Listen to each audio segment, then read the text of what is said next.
ગોકુલનો જે કૃષ્ણ છે, જે વ્રજમાં રહે છે, મથુરા જતા પહેલા અક્રૂરજી લેવા આવે છે એની પહેલાના જે કૃષ્ણ છે, એ કૃષ્ણ ભક્તોના આધીન થઈને રહે છે.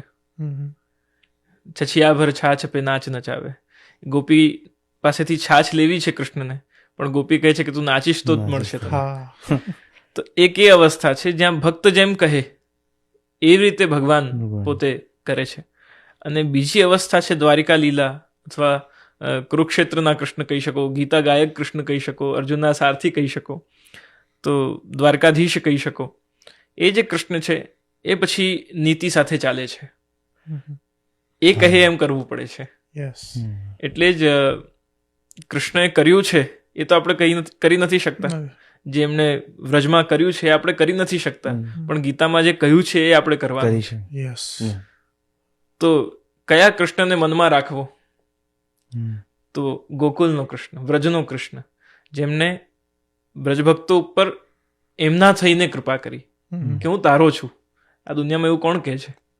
આપણે કહીએ છીએ આ મારું છે, બધાને કહીએ આ મારા, આ સગા છે, આ બધી વસ્તુ મારી છે. ભગવાન પોતે કહે કે તું મારો છે, એ ખાલી વ્રજમાં થાય છે.